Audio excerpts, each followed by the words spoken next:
Iran के supreme leader Mustafa पर हमले की आशंका और बढ़ गई है। इसी के साथ एक खबर ये कि सुप्रीम लीडर मुस्तफा पर हमले की आशंका है। इजराइल कर सकता है मुस्तफा खामनेई को टारगेट। अली खामनेई के अंतिम संस्कार में हमले की आशंका है। मोसाद तैयारी कर सकती है। तो हमले की आशंका के बीच ईरान में भी अलर्ट जारी कर दिया गया है।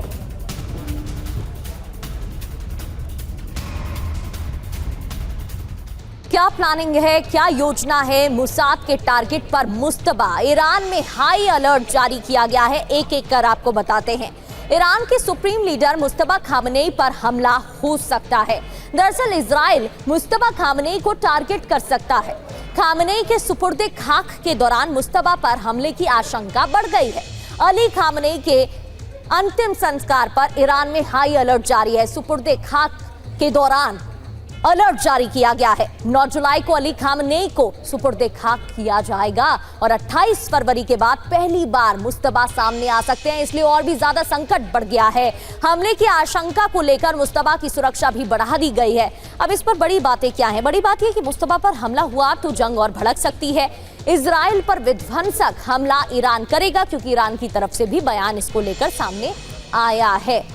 इधर हानिया की तरह मुस्तफा की भी हत्या हो सकती है क्या? कई सवाल खड़े हो रहे हैं कि आखिर क्या प्लानिंग मोसाद की तरफ से की जा रही है, ईरान की तरफ से क्या तैयारी है और इजराइल का प्लान क्या है, वो हमने आपको बताया।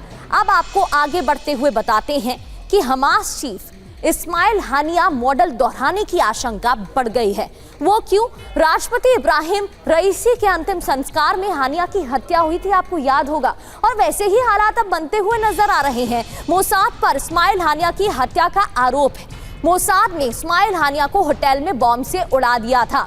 एजेंट्स की मदद से हानिया के कमरे में विस्फोट करवाया गया था और वैसे ही कुछ हालात बनते नजर आ रहे हैं। इसलिए कहा जा रहा है कहीं हानिया की तरह मुस्तफा की हत्या की प्लानिंग तो मोसाद की तरफ से नहीं की जा रही। बढ़ते आगे। अब्बास अराक्ची ईरान के विदेश मंत्री ने फ्रांस के विदेश मंत्री से बात की है। ईरान अमेरिका के एमओयू पर चर्चा की गई है और एमओयू को कैसे लागू किया जाएगा उस पर भी बात की गई है। दोनों के बीच क्षेत्रीय और वैश्विक हालात पर भी चर्चा हुई है।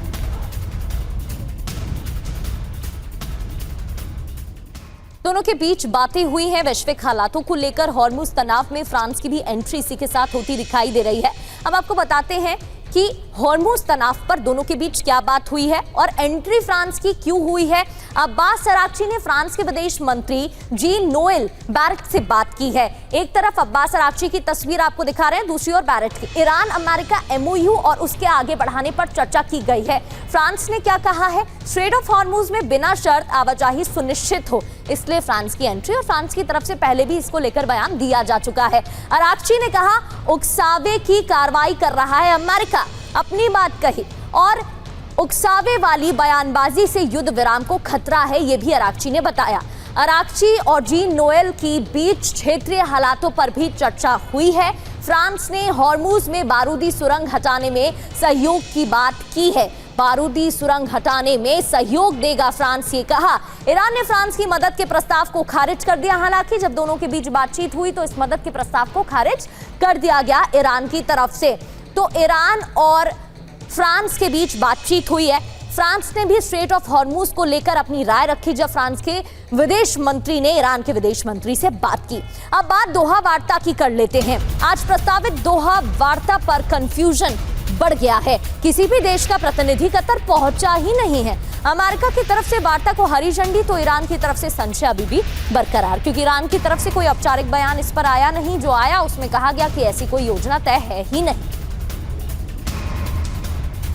तो डोनाल्ड ट्रंप ने ट्रूथ सोशल पर एक पोस्ट किया और उस पोस्ट में क्या लिखा कि ईरान की तरफ से वार्ता की गुहार लगाई गई। गुहार लगाने के बाद आज दोहा में बैठक है, ये भी डोनाल्ड ट्रंप की तरफ से लिखा गया। देखिए, Iran has requested a meeting. Iran की तरफ से रिक्वेस्ट की गई कि मीटिंग होनी चाहिए और ये दोहा में होगी, ये डोनाल्ड ट्रंप की तरफ से बताया गया। लेकिन बड़ी बात यह है कि ईरान की तरफ से जो बयान सामने आया है उसमें यह कहा गया है कि ऐसी कोई योजना तय नहीं है। तो ट्रंप के सोशल मीडिया पोस्ट पर ईरान का पलटवार भी आया है। ईरानी वार्ताकार मोहम्मद मरांडी ने डोनाल्ड ट्रंप को जवाब दिया है। एक्स पर लिखा, ईरान ने वार्ता का अनुरोध नहीं किया था, अमेरिका ने ईरान से वार्ता के लिए आने को कहा था।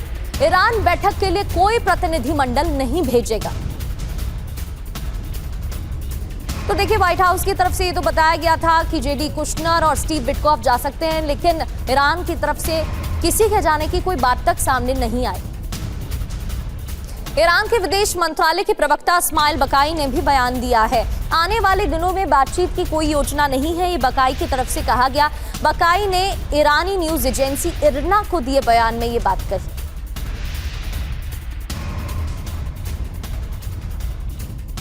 तो ईरानी राष्ट्रपति मसूद पेजेश्कियान ने भी एक्सपोज किया है, आपसी समझ एक दो तरफा प्रक्रिया है। यदि अमेरिकी पक्ष समझौते का पालन करता है तो हम भी अपनी प्रतिबद्धताओं को पूरा करेंगे। ये दोनों तरफ से होगा। हम धमकियों से डरने वाले नहीं हैं। कार्रवाई का समय आने पर हम दृढ़ता और निडरता से बचाव करेंगे। ये भी मसूद पेजेश्कियान की तरफ से अपने बयान में, अपने इस पोस्ट में कहा गया है। तो आज प्रस्तावित दोहा वार्ता पर ईरान और अमेरिका का पक्ष क्या है, एक एक कर आपको बताते हैं, क्योंकि अमेरिका की तरफ से तो कुछ और कहा गया, डोनाल्ड ट्रंप की तरफ से कुछ और बयान आया और ईरान की तरफ से कुछ और। अधर में लटकी हुई है दोहा वार्ता। ईरान का पक्ष है कोई आधिकारिक बैठक अभी तक तय नहीं है, तो वहीं बैठक के लिए सकारात्मक रुख अमेरिका की तरफ से दिखाया गया। प्रतिबंधों में राहत चाहता है ईरान, कूटनीतिक रास्ता अभी खुला हुआ है, ये कहा गया अमेरिका की तरफ से। 6 अरब डॉलर के फ्रीज फंड की मांग ईरान ने की है, तो अमेरिका का पक्ष समझौते के बाद आर्थिक रियायत मिलनी चाहिए। यूएस की दबाव की नीति पर स्पष्ट रुख की डिमांड ईरान ने रखी है। क्षेत्रीय तनाव कम, सीजफायर का पालन हो, यह अमेरिका की तरफ से अपने बयान में अपने दावे के तहत कहा गया है।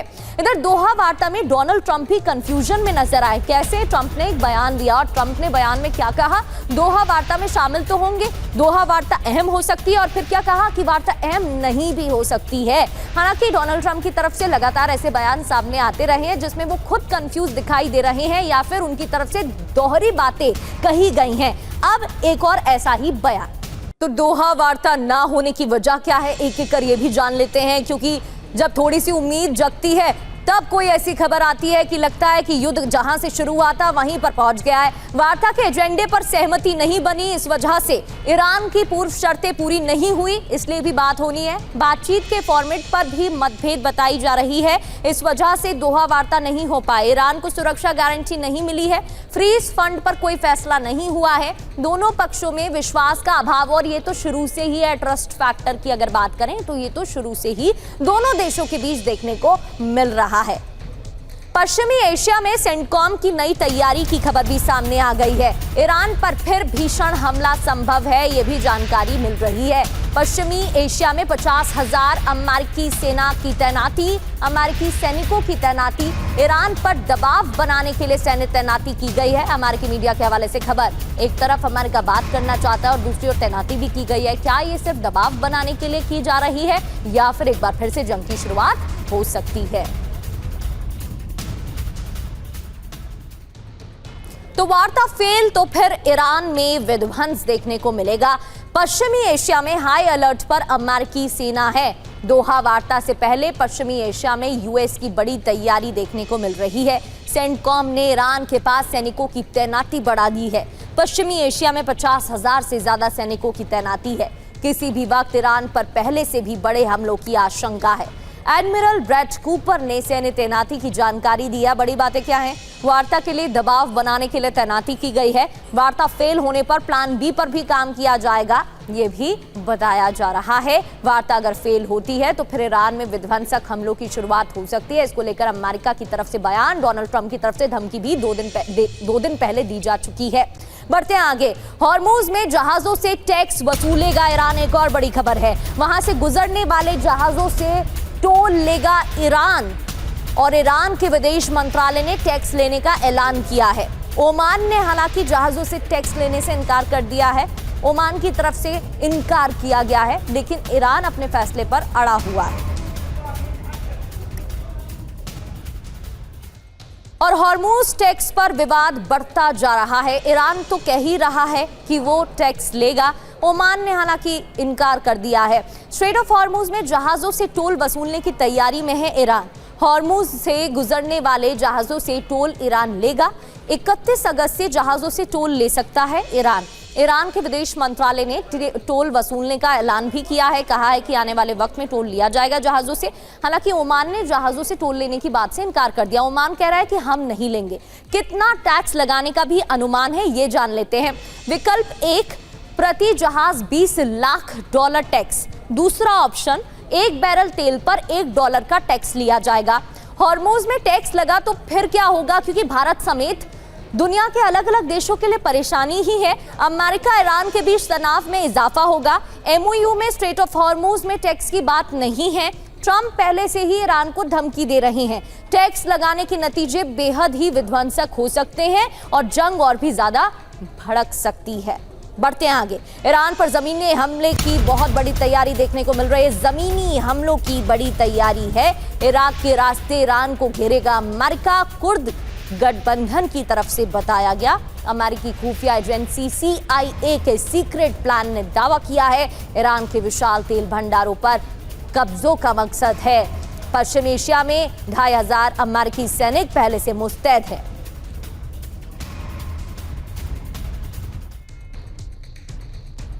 तो ईरान पर ग्राउंड वॉर का सीक्रेट ब्लूप्रिंट क्या है बताते हैं। अमेरिका की तरफ से तैयारी की गई है। कई सैनिकों की बड़ी तादाद में तैनाती भी की गई है। एक तरफ बातचीत होगी टेबल पर इस तरीके की बातें, और दूसरी ओर ये तैनाती किस ओर इशारा कर रही है। ईरान पर सीधे जमीनी हमले के लिए सिर्फ इराक सबसे मुफीद है, इसलिए इस रास्ते से तैयारी। समंदर के रास्ते हमले से पहले हफ्ते ही 25% सैनिकों का खतरा। अब ये देखिए, आपको बताने की कोशिश भी कर रहे हैं हम आपके जरिए। अमेरिका, इराक और कुर्द लड़ाके मिलकर ईरान पर चढ़ाई करेंगे, ये भी तैयारी है। अमेरिकी खुफिया एजेंसी CIA के सीक्रेट प्लान की तरफ से यह दावा किया गया है। रिपोर्ट के हवाले से खबर, इराक में 2500 तो पश्चिम एशिया में 50,000 अमेरिकी सैनिक पहले से मौजूद है।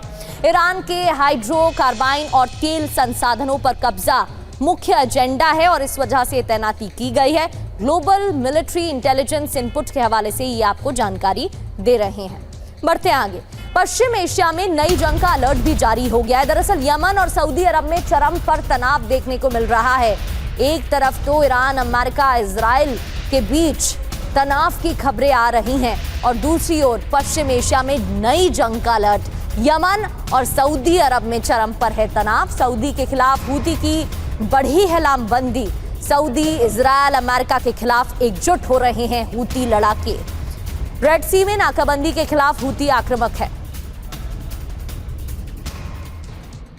तो पश्चिम एशिया में नई जंग का अलर्ट भी देखने को मिल रहा है, जहां रेड सी में सऊदी, अमेरिका के खिलाफ एक्शन की तैयारी तेज हो गई है। यमन में हूती फिर से लामबंदी कर रहे हैं।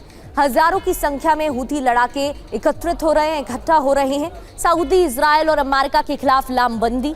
हूती चीफ की चेतावनी के बाद लड़ाकों की मूवमेंट भी बढ़ गई है। इजरायली मीडिया और ओपन सोर्स इंटेल के हवाले से आपको एक एक कर जानकारी दे रही हैं।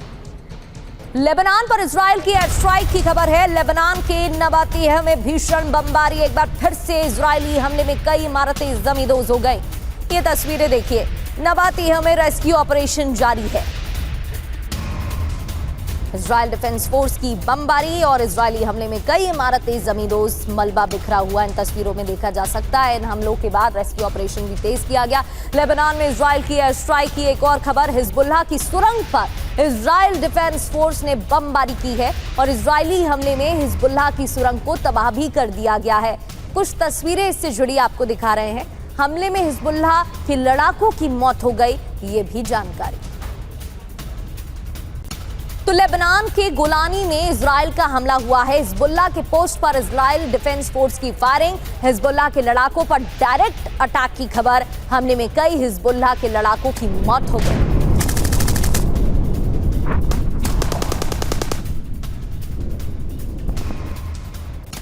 दक्षिण लेबनान के रिहायशी इलाके में हमले की जानकारी। इजरायली हमले के बाद जोरदार धमाका हुआ है। इजरायली हमले में कई इमारतें भी जमींदोज हो गई हैं, ये खबरें भी मिल रही हैं।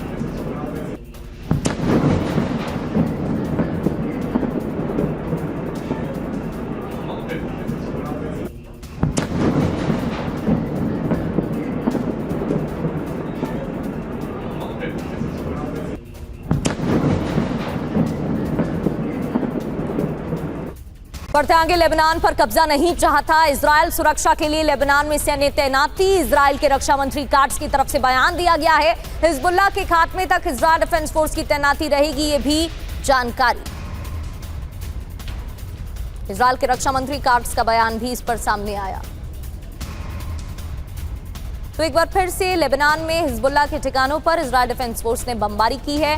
अलग अलग ठिकानों पर हमले, एयर स्ट्राइक की खबर है। कई इमारतें जमींदोज हो गई हैं, मलबे में तब्दील हो गई हैं और तैयारी भी इजराइल की है। सुरक्षा के लिए लेबनान में सैन्य तैनाती की गई है, इसकी जानकारी इजराइल के रक्षा मंत्री ने भी दी है। आगे बढ़ते हैं, लेबनान में हिजबुल्लाह आईडीएफ के बीच फायरिंग हुई। दक्षिण लेबनान में इजरायली जवान की मौत हो गई। गोलानी ब्रिगेड के कमांडर डेविड की मौत हो गई। Israeli media times of Israel ने यह दावा किया है।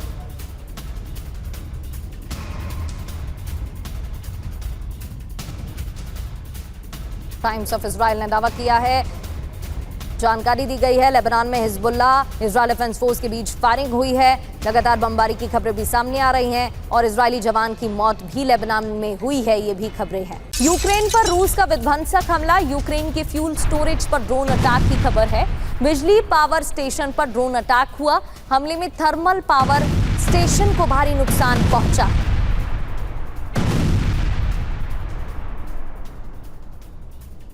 बिजली पावर स्टेशन पर ड्रोन अटैक की खबर है, ये देखिए, थर्मल पावर स्टेशन को नुकसान पहुंचा। रूस के मॉस्को पर भी यूक्रेन का ड्रोन अटैक, मॉस्को के बाहरी इलाकों पर ड्रोन अटैक की खबरें हैं। यूक्रेनी ड्रोन हमले में 6 महीने के बच्चे की भी मौत हो गई। इधर क्रीमिया पर रशिया का विध्वंसक हमला हुआ है। क्रीमिया पर लॉन्ग रेंज ड्रोन से अटैक किया गया है। यूक्रेन ने क्रीमिया पर दर्जनों ड्रोन दागे।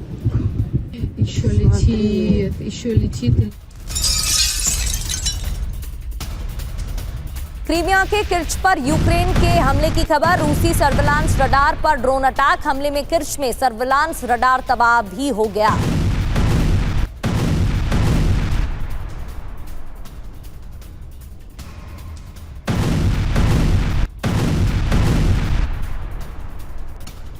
और यूक्रेन सैन्य पोस्ट पर रूस का ड्रोन हमला हुआ है। सुकोल आई ड्रोन से यूक्रेनी पोस्ट पर अटैक की खबर है। यूक्रेन ने सुकोल आई ड्रोन को मार गिराया, यह भी जानकारी मिल रही है।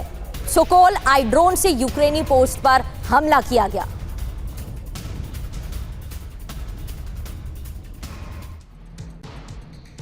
और अब बात देश की खबरों की करते हैं। अब खबर पूर्वोत्तर भारत में आसमानी आफत की है।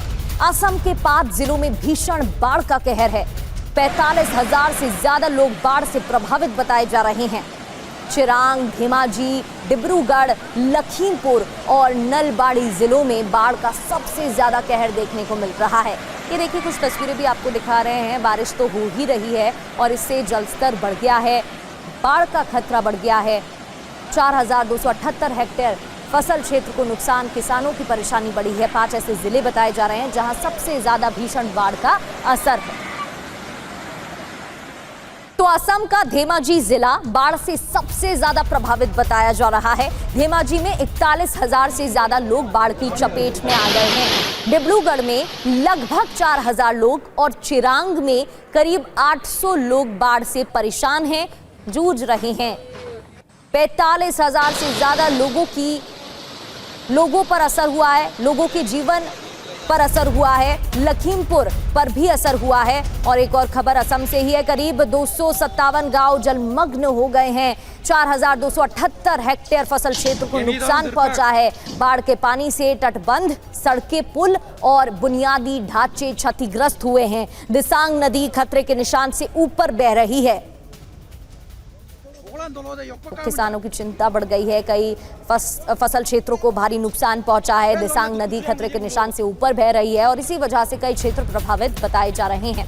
पानी बढ़ने से बांधों से पानी छोड़ा जा रहा है। जल स्तर बढ़ा और इसी वजह से पानी छोड़ा जा रहा है बांधों से। सुबनसिरी हाइड्रो इलेक्ट्रिक प्रोजेक्ट से पानी छोड़ा जा रहा है। हाइड्रो इलेक्ट्रिक प्रोजेक्ट से पानी छोड़ा जा रहा है। असम और अरुणाचल प्रदेश की सीमा पर मौजूद है ये डैम। तस्वीरें देखिए, लगातार बारिश और बारिश की वजह से नदियों का जलस्तर बढ़ गया है और डैम से पानी भी, बांधों से पानी भी छोड़ा जा रहा है। जो आसपास के गांव हैं, आसपास के इलाके हैं, वहां पर अलर्ट भी जारी किया गया है। लोगों से सावधान रहने की अपील है। इधर पूर्वोत्तर भारत में बाढ़ से हालात बेहद खराब बताए जा रहे हैं। विदेशों में भी बाढ़ से आफत आई हुई है। अमेरिका की बात करें तो अमेरिका के केंटुकी में बाढ़ जैसी स्थिति है। भारी बारिश के बाद सड़कों पर यहां पर पानी भरा है। भारी भरकम ट्रक बाढ़ के पानी में बहता दिखाई, ये देखिए यहां पर भी सड़कें पानी से लबालब भरी दिखाई दे रही हैं। जलस्तर बढ़ा हुआ है और वाहन भी पानी में डूबे दिखाई दिए। घरों में पानी घुसा हुआ है।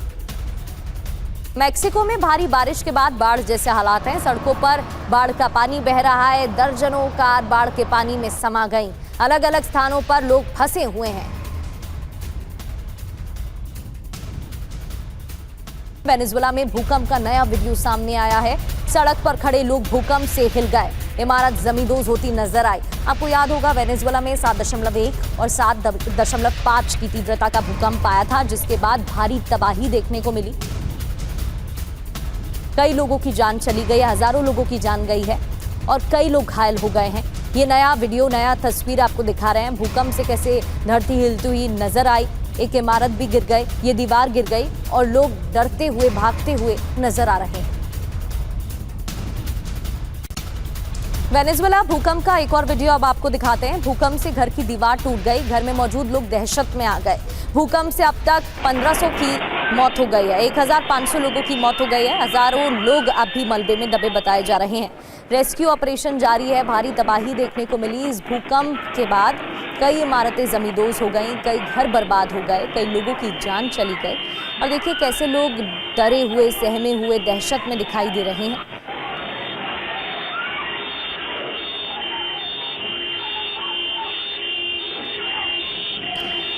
तो महज कुछ सेकंड के अंदर 2 भूकंप के बड़े झटके महसूस किए गए। उसके बाद आफ्टर शॉक भी और उसका असर भी देखने को मिला।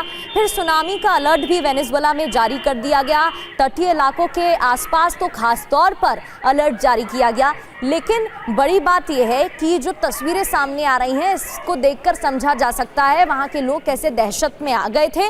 धरती हिलने लगी और ये जो भूकंप के झटके महसूस किए गए, उसके बाद कई इमारतें जमींदोज हो गई, मलबे में तब्दील हो गई। लोग अपनी जान बचाने के लिए इधर उधर भागते नजर आए। कई लोग सड़क पर आ गए। कई वाहन जहां पर खड़े थे वहीं पर खड़े हुए दिखाई दे रहे हैं। ये देखिए एक और तस्वीर आपको, 2 तस्वीरें आपको टीवी स्क्रीन पर दिखा रहे हैं। दिल दहलाने वाली ये तस्वीरें हैं। लोग डरे, सहमे, दहशत में दिखाई दिए। तो कई घर टूट गए, बर्बाद हो गए, कई जानें चली गई हैं। कई माओं ने अपने बच्चों को खो दिया है। कई बच्चे अपने परिवार से अलग हो गए हैं। ये देखिए तस्वीरें, कैसे अचानक से दीवार गिर जाती है। मलबा बिखरा दिखाई दे रहा है। धुएं और धूल का गुबार उठता हुआ इन तस्वीरों में नजर आ रहा है। ये एक शख्स, एक महिला इन तस्वीर में दिखाई दे रही है। 2 शख्स दिखाई दे रहे हैं और घर से बाहर निकलते हैं अपनी जान बचाने के लिए।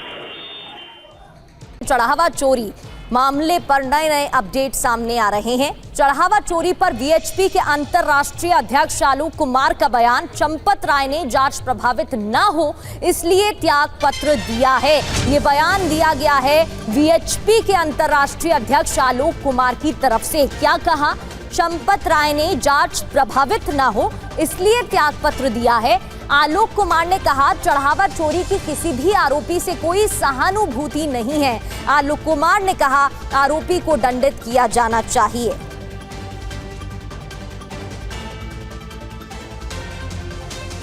तो वीएचपी के अंतर्राष्ट्रीय अध्यक्ष का बयान सामने आया। चारों तरफ से जा रहा था कि अगर चंपत जी महामंत्री के पद पे बने रहेंगे तो जांच प्रभावित हो सकती है। उनको त्यागपत्र देने की कोई मजबूरी नहीं थी। हम में से किसी ने भी मांगा नहीं था। पर जांच प्रभावित ना हो, जांच प्रभावित होती दिखे भी नहीं, इसके लिए उन्होंने त्यागपत्र दिया। मैं इसको अच्छा कदम मानता हूँ, साहसपूर्ण कदम मानता हूँ। और पुलिस उनसे जानकारियां ले रही है, पूछताछ कर रही है, पुलिस का कर्तव्य है। हमको ये बताया गया है कि ट्रस्टियों ने निश्चय किया है कि जो भी जानकारी या पूछताछ होनी होगी वो इन्वेस्टिगेशन में शामिल होंगे और पुलिस को सब प्रकार का सहयोग करेंगे जिससे सारे दोषी पकड़े जा सकें और दंडित हों। वीएचपी के अंतर्राष्ट्रीय अध्यक्ष आलोक कुमार को आप सुन रहे थे। चढ़ावा चोरी केस में बड़ा पर्दाफाश हुआ है। मंदिर में नौकरी को लेकर पर्दाफाश हुआ है। दरअसल ट्रस्ट की सिफारिश पर नौकरी मिली थी। नौकरी देने से पहले कोई पड़ताल नहीं हुई थी, ये जानकारी मिल रही है। अभियुक्तों की नौकरी को लेकर यह पर्दाफाश हुआ है कि ट्रस्ट की सिफारिश पर नौकरी दी गई थी। इतनी बड़ी जिम्मेदारी सिफारिश पर दी गई थी, नौकरी देने से पहले कोई पड़ताल तक नहीं हुई थी, ये भी खबर है। आपको याद होगा जब एसआईटी की तरफ से प्रारंभिक रिपोर्ट सौंपी गई थी तो उसमें भी कई खामियां सामने आई थी। यहां तक कि जो पहली एफआईआर दर्ज हुई थी उसमें भी अभियुक्तों का पूरा पता और पिता का नाम तक नहीं था, जबकि उनको इतनी बड़ी जिम्मेदारी दी गई थी। तो सामान्य जीवन जीने वाले इन अभियुक्तों ने चोरी कर कितनी संपत्ति बनाई, क्या मामले की जानकारी मिल रही है। बिग वॉल के जरिए एक एक कर आपको जानकारी देते हैं कि इस मामले में क्या नए खुलासे हुए हैं और क्या बातें सामने आ रही हैं। इसको भी लेकर ग्राफिक्स हम आपको दिखाएंगे और ग्राफिक्स के जरिए समझते हैं कि क्या जानकारी मिल रही है। सबसे पहले अनुकल्प मिश्रा की बात करते हैं। कितनी सैलरी है और कितनी संपत्ति का खुलासा हुआ है। अनुकल्प मिश्रा सैलरी 18,000 रुपए और 65 लाख का घर खरीदा। 18,000 की सैलरी में 65 लाख का घर खरीदा।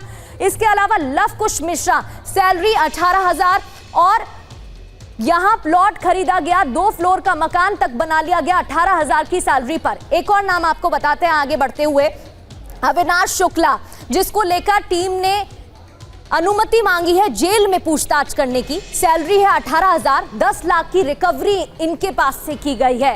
लवकुश मिश्रा की सैलरी 18,000 है और घर में 90 लाख खर्च किए गए हैं, जिसको लेकर भी सवाल उठ रहे हैं। एक और जानकारी आपको देते हैं, लवकुश मिश्रा से जुड़ी 25 लाख की जमीन भी खरीदी गई थी, ये भी जानकारी निकलकर सामने आ रही है। तो 90 लाख रुपए की रिकवरी होती है, 25 लाख की जमीन भी खरीदी गई है। इसको लेकर भी सवाल उठ रहे हैं कि जब 18,000 की सैलरी थी इन सभी की, तो इतनी संपत्ति कैसे खरीदी गई और इनके नाम पर ये संपत्ति कैसे आई, ये पैसा आखिर आया तो आया कहां से। अयोध्या चंदा चोरी से जुड़ी एक और बड़ी खबर आपको बताते हैं। सूत्रों से ये जानकारी कि पूछताछ में कई सवालों का जवाब नहीं दे पाए चंपत राय। एसआईटी अब मंदिर में नियुक्तियों की भी जांच कर रही है।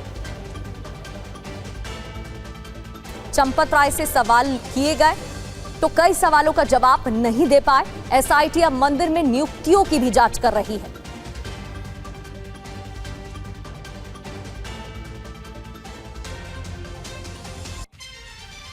तो सूत्रों के हवाले से आपको जानकारी दे रहे हैं, चंदा चोरी से जुड़ी एक एक कर बड़ी खबरें आपको बता रहे हैं। कई सवालों का जवाब चंपत राय नहीं दे पाए थे। बिग वॉल के जरिए अब आपको बताते हैं वो कौन से सवाल हैं जो उठ रहे हैं। सिफारिश के आधार पर कैसे कैसे लोगों को नोटों की गिनती जैसे खास काम में लगा दिया गया। ग्राफिक्स के जरिए अब ये जानते हैं जो अभियुक्त पहले काम करते थे वो क्या काम करते थे और कैसे सिफारिश ने उन्हें चोरी का मौका दे दिया। एक एक कर समझते हैं। सबसे पहले नाम, पहले क्या करते थे और सिफारिश के बाद क्या अंतर। अनुकल्प मिश्रा पहले राइडर का काम करते थे, सिफारिश के बाद नोटों की गिनती जैसे काम की जिम्मेदारी दे दी गई एक राइडर को। Lavkush Mishra food delivery boy थे और सिफारिश के बाद उन्हें नोटों की गिनती जैसा काम दिया गया। इसके अलावा अविनाश शुक्ला योगा इंस्ट्रक्टर थे, मंदिर में काम दिया गया, सिफारिश के बाद ही काम उन्हें भी दिया गया। मनीष यादव टिन्नू यादव का भतीजा है, मनीष यादव कोई काम नहीं करता था, नोटों की गिनती का काम उसे भी सौंप दिया गया। अब थर्ड पार्टी कंपनी द्वारा सभी की हायरिंग हुई थी, ये बड़ी बात सामने आ रही है। दूसरी बड़ी बात यह है कि किसी की तनख्वाह 18,000 से ज्यादा नहीं थी, उसके बावजूद लाखों का कैश बरामद किया गया है, रिकवरी की गई है और आगे भी पूछताछ की जा रही है। और इनकी तनख्वाह, इनकी सैलरी सिर्फ 18,000 बताई जा रही है। आगे बढ़ते हुए अब आपको एक और बड़ी जानकारी देते हैं कि आखिर गड़बड़ी नहीं हो देने की जिम्मेदारी क्या कहा गया बयान में, चंपत राय की तरफ से। दरअसल चढ़ावा चोरी मामले में आरोप लगे हैं कि इन लोगों को मंदिर में काम ट्रस्ट की सिफारिश पर दिया गया था। उसकी जानकारी एक एक कर हमने आपको अभी दी बिग वॉल के जरिए। आखिर इस मेहरबानी की वजह क्या थी, ये बड़ा सवाल है। कल पुलिस ने इसको लेकर भी चंपत राय से सवाल पूछे थे, उन्होंने क्या कहा ग्राफिक्स के जरिए अब आपको बताते हैं। यही ग्राफिक्स सामने है जिनके बारे में मैं अभी बात कर रही थी। चंपत राय ने क्या कहा जब उनसे इसी पर सवाल किए गए। गड़बड़ी नहीं होने देने की जिम्मेदारी मेरी थी। टिन्नू यादव लंबे समय से जुड़ा था, इसलिए भरोसा कर लिया, ये उनकी तरफ से कहा गया। टिन्नू से चंदा चोरी में शामिल होने की उम्मीद नहीं थी, ये भी उन्होंने कहा। जरूरतमंद को रोजगार देने के लिए अवसर दिया गया था, जरूरतमंद था इसलिए रोजगार दिया।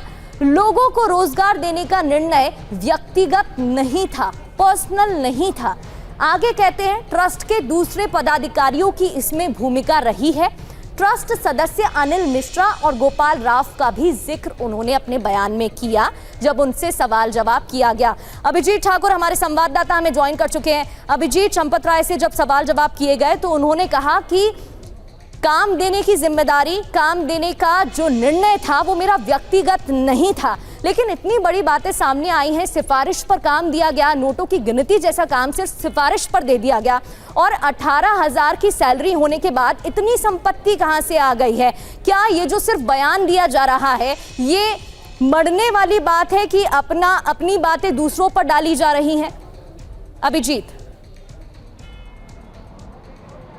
देखिए प्रगति, जो भी पूछताछ चंपत राय से हुई है अभी तक में, उसमें एक बात बहुत ही उल्लेखनीय है कि न केवल ट्रस्ट के भीतर जो वॉलंटियर्स की हायरिंग हुई उसमें उनका हस्तक्षेप था, ट्रस्ट के अन्य सदस्यों का हस्तक्षेप था, बल्कि थर्ड पार्टी कंपनी के जरिए जो लोग बैंक वाया बैंक जो बैंक के अंदर, जो ट्रस्ट के अंदर कैश काउंटिंग के लिए लोग आ रहे हैं, उसमें भी उनका दखल होता था। ये बड़ा सवाल है यहाँ पर कि आखिरकार एक सिक्योरिटी कंपनी में कौन ऐसे लड़के होंगे जिनको हायर किया जाएगा और वो लड़के बैंक के जरिए जाएंगे ट्रस्ट के भीतर और कैश काउंटिंग के रूम तक पहुंचेंगे, वहां पर वो चढ़ावा को गिनती के ड्यूटी में ही उनको लगाया जाएगा। ये सबसे बड़ा सवाल यहाँ पर है और इस बाबत भी पूछताछ पुलिस उनसे निश्चित तौर पर करेगी कि ट्रस्ट के भीतर तो आपने सिफारिश पर तमाम लोगों को लगा ही रखा है, जितने भी वॉलंटियर्स हैं वहाँ पर काम कर रहे हैं और स्टाफ है, कर्मचारी हैं, वो किसी न किसी की सिफारिश पर ही लगे हुए हैं।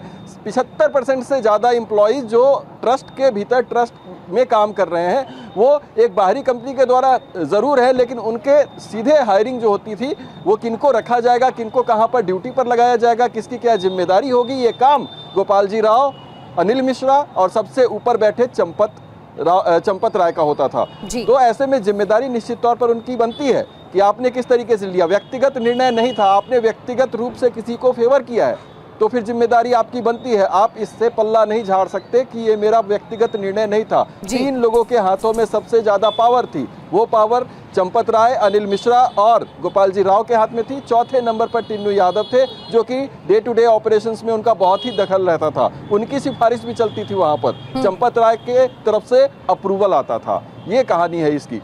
बिल्कुल अभिजीत, ऐसे नाक के नीचे इतनी बड़ी वारदात हो जाती है और किसी को पता भी नहीं चलता, कई बड़े सवाल हैं। और चंपत राय ने अपने बयान में एक और बात कही थी कि ट्रस्ट के अन्य सदस्यों की भूमिका थी हायरिंग में। वो सदस्य कौन है, उनके बारे में कुछ कहा गया क्या?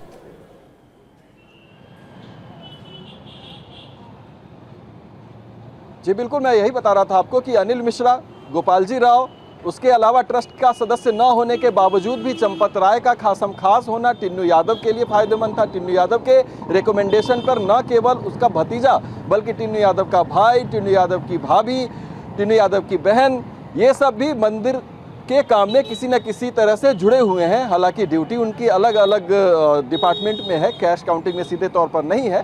कैश काउंटिंग में जो लोग गड़बड़ी कर रहे थे, चोरी कर रहे थे, उनमें से अभी तक 8 आरोपियों को गिरफ्तार किया गया था। लेकिन ये सिर्फ 8 लोग नहीं थे जिनको सिफारिश पर नौकरी मिली, ऐसे 80 लोग हो सकते हैं, उससे भी ज़्यादा संख्या हो सकती है। तमाम लोग जिनकी हायरिंग होती थी वो कहीं ना कहीं परिवार से जुड़े हुए होते थे और सिफारिश पर उनकी हायरिंग की जाती थी, उनको नौकरी देने का काम किया जा रहा था। बिल्कुल, और ये भी कह दिया गया कि जरूरतमंद थे इसलिए नौकरी दे दी। इतना बड़ा काम इस तरह से कैसे दे दिया जा सकता है? कई बड़े सवाल हैं। अभिजीत, आपका बहुत बहुत शुक्रिया जानकारी देने के लिए।